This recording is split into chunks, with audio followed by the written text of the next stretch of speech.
Hello, welcome to Learning to Drum. We're in episode 24 and week 27. I'm your host, Adam Tevlin, and last week we went ahead and reviewed double beat, and as well as tested the accent exercise on one hand and the 16th note warm-up, so welcome. And if this is your first time with us, by all means go back to episode 1, learn all the stuff that we have beforehand. By all means stick around as a guest, but I do really recommend going back to episode 1.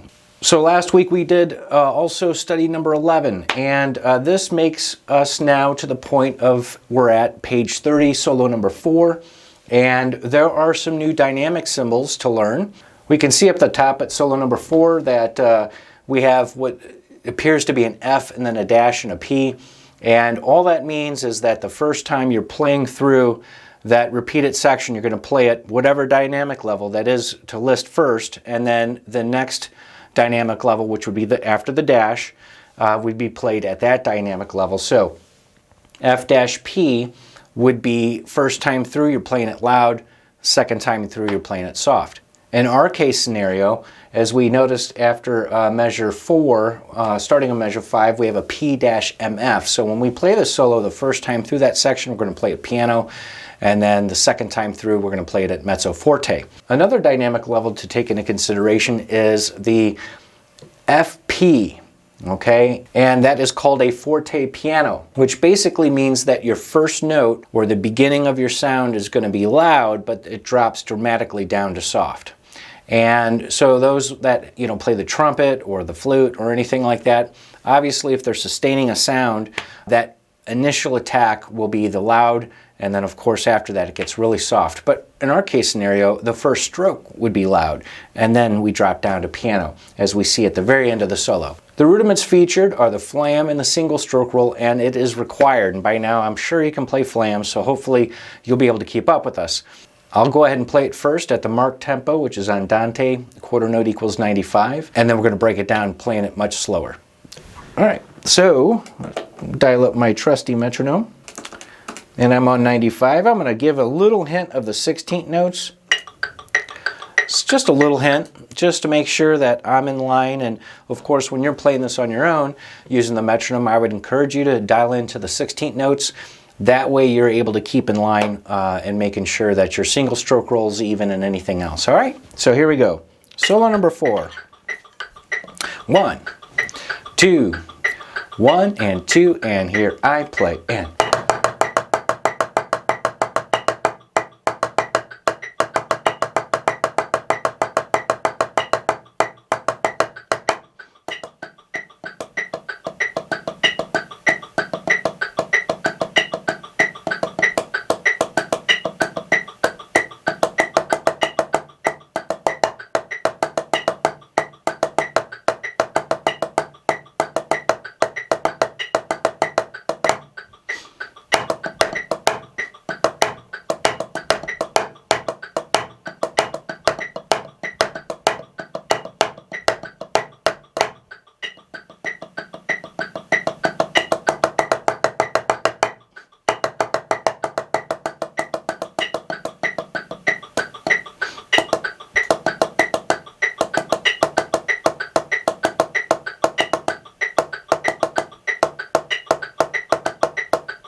okay, there it is.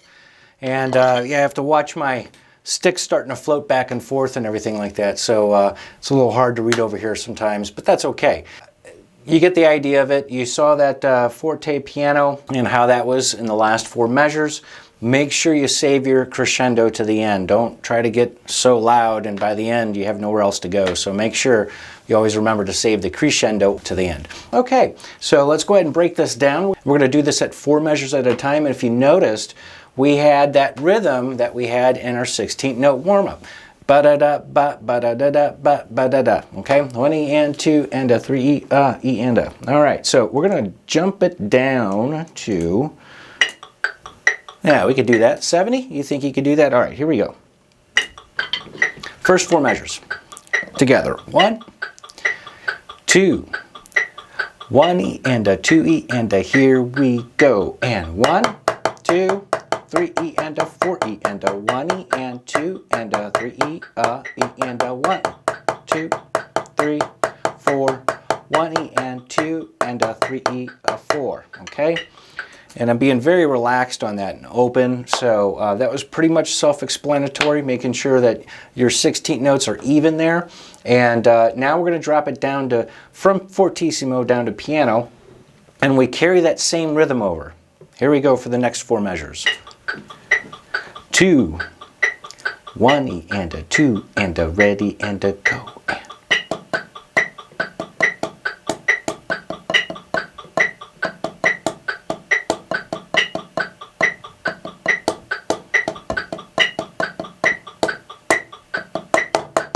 Okay, now we're at Mezzo Forte. So we'll play that again so you can get the full effect of it. So this time we're going to go through at the same tempo, 70 beats per minute, and we'll play the first time through and then the second time through, skipping the first ending, and remember we go to that second ending, okay? So listen to the dynamics there when we jump from piano to Mezzo Forte. 2, 1 and a 2 and here we go.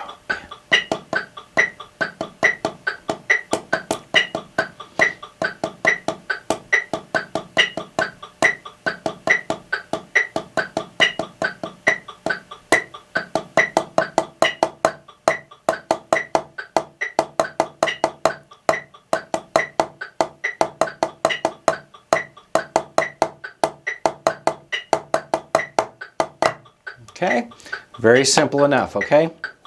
Again, if you've been working on that 16th note warm-up, these types of rhythms are going to be a lot more easier to play because you're already used to that natural way of sticking, making sure you're keeping the 1 and 2 and 3 and 4 ands on the right and the E's and the U's on the left. Okay, moving on. This is where we get back to forte, and now we're going to have some accents. So we're going to channel our accent exercise with both hands, that type of technique. So make sure your accents are up and the non-accent notes are down, and they're going to be taps. Okay, so next 4 measures. 1, 2, and here we go. And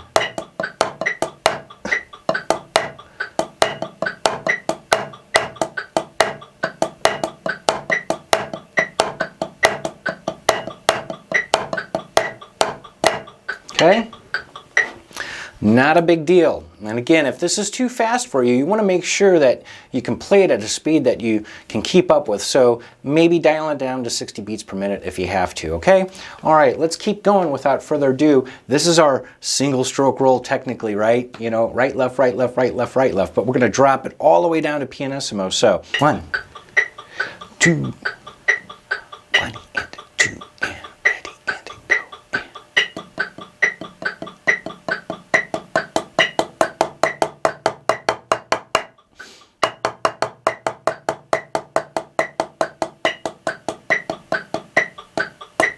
Okay, all right. So how did that go for you? Hopefully it's a little hard to control that. So I've just played the single stroke roll and just at different dynamic levels. You can get faster or slower if you want. Okay, so that way when stuff like this comes along, I'm able to really kind of feel where those dynamics are at. And by all means, you know, of course, use a metronome with your single stroke roll and practicing it at different dynamic levels that way. Okay, moving on, we are going to go into this hard section. We're at Mezzo Piano, and this is not easy, okay? So you remember how we were talking about is feeling the downbeat, making sure you feel that pulse. And when it comes to the E's and the U's and resting on the downbeats and the upbeats, and sometimes we're just playing on the E's and the U's, can get a little confusing. So you want to make sure you're feeling that pulse, okay? So in measure 18, which is the second measure there of that line, we got 1 E, E and a, E and, E and a. And I actually had to keep a foot pad while I was playing this, right? So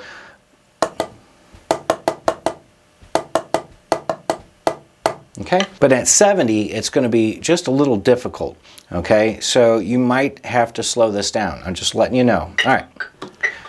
2, 1 and a 2, and here we go. And 1 E, E and 3 E and 4 E and a 1 E and a E and a E 1 E and E 3 E and E E and a E and. How'd that work for you? Okay, it's a lot of different things. Okay, but again, you know, if let's say if I just had a consecutive 4 beats of E's and U's,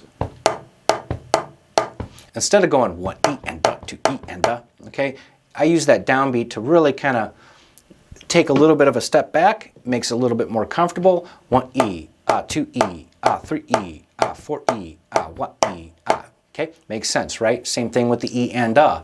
1 E and a, 2 E and a, 3 E and a, 4 E and a, 1 E and a, E, E, and. All right, so that helped me out learning those rhythms. And I guarantee you, once you feel that pulse, once you understand how that falls into place with the other notes that are wrapped around them, this becomes much easier, okay? Take it slow, take your time through it, but that is those 4 measures. Now, moving on to this next section here, it's a nice little rhythm there. So here we go for the next 4 measures. And we're crescendoing poco a poco, so remember to save that crescendo to the end. 1, 2, and here we go.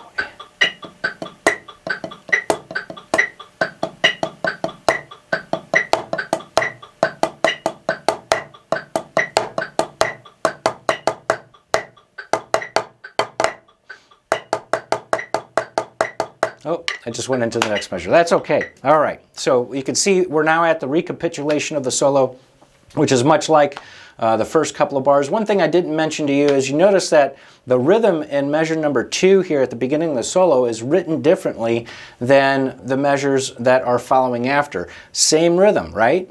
Same way to count it and everything like that. It's just I wanted to show you the different variations of writing that rhythm just to let you know that's what that looks like. Now, going on, we're again at the recapitulation. We're going to go to the next 4 bars, see how that sounds. It's very straightforward. You should be able to do this together.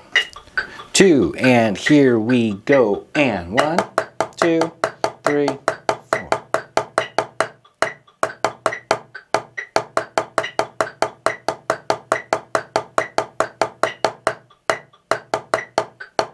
Now we're going to get up to that forte piano, and like I said, just save it to the end and we'll get there. Here we go. 2, and here we go. And.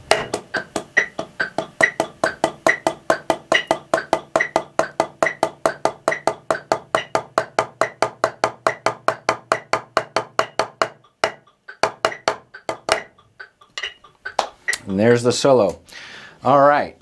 That forte piano this is where my sticks are in the position. So at that measure before the forte piano, I would be. Now I'm ready for that piano stroke on that second hand or that left hand, okay, right? I'll do that again, and this time I'll continue on so you can see it.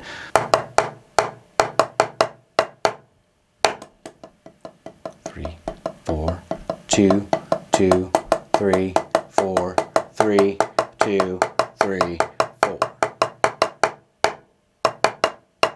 Okay, you can see that when you're in a position like this, it gets you ready for that piano stroke. So when you're done with that last note, there you go. Okay? All right. That's solo number 4, and hopefully you do very well on it. Again, take it slow, 60 beats if you have to, slower if you have to. Work your way up. Obviously, the goal is at 95 beats per minute. We're not testing on the solos or anything, so I'm just going to let you go on that and making sure that you're trying to strive for that goal. All right. Now, before we end the episode here today, I do want to teach you a new rudiment, and it's called the Flam Accent. That's right. Wow, cool, huh? All right, so what is the Flam Accent? We had the Flam taps, we had the flams, and now we have this thing called the Flam Accent. And really what it is your right hand's up and your left hand down on the right-handed Flam Accent. The opposite is happening when you do the left hand Flam Accent, okay? Much like what we're doing with the flams or the flam taps, okay? You have the right-handed flam, left, right, and then your left is up and the right's down, and you do the left-handed Flam accent, okay? So here we go. And I'll play the rudiment open, closed, open for you, and then we'll go ahead and play it together very slow.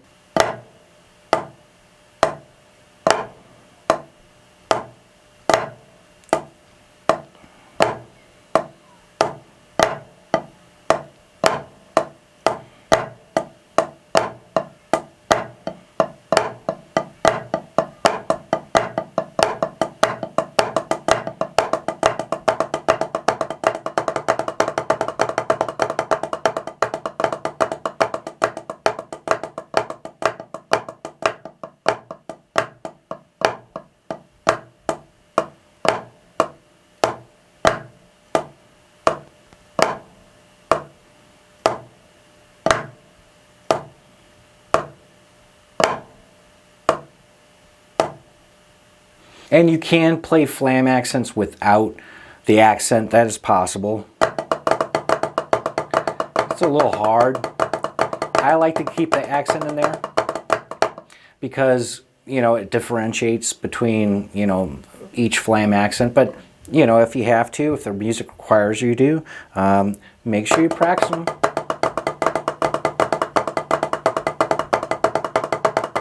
You know, make sure you practice them that way too, like the paradiddles, you know, with the accent, without the accent, okay? It can be a little confusing of a rudiment, but if you silence one of the hands, you could see that there's a certain rhythm happening.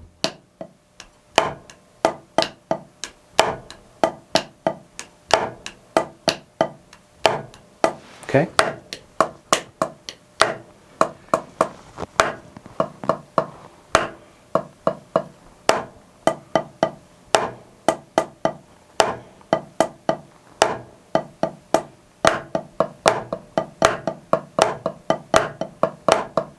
So you can see we have a downstroke, right?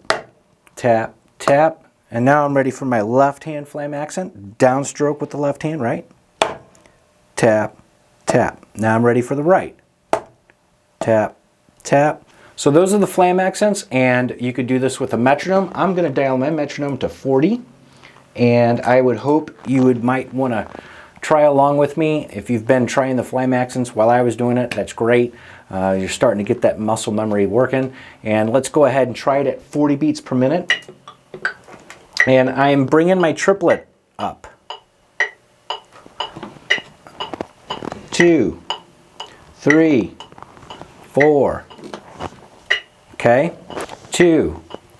Here we go. And Flam left, right, Flam right, left, Flam left, right, Flam right, left, Flam left, right, Flam right, left, Flam left, right, Flam right, left, Flam left, right, Flam right, left, Flam left, right, Flam right, left, okay?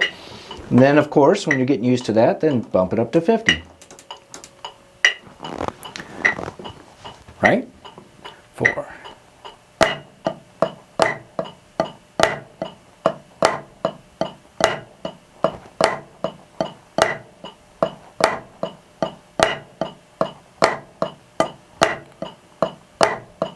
Okay, and the goal here is going to be at 80 beats per minute because solo number 5 is at 80 beats per minute.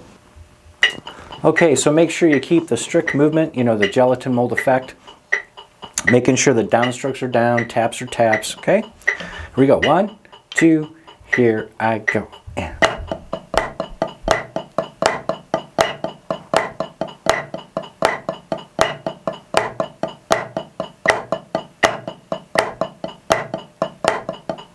Okay, and yes, if you notice, there is an accent at the first of the triplet eighth notes, and triplet eighth notes, we're going to learn about that next week. We have a new section to go into, a new study, and we'll be incorporating our Flam accents with our reading, so that'll be exciting. Hopefully, you've gotten your head wrapped around these Flam accents. Hopefully you've gotten your head wrapped around solo number 4. Take your time with it. We are in no rush. However, we are going to move into the next week. So if you're not ready for next week, then you wait until you're ready, and then you can go ahead and hit play. Well, that's all we have for today on this episode of Learning to Drum. I'm your host, Adam Tevlin, and always remember to keep swinging those sticks.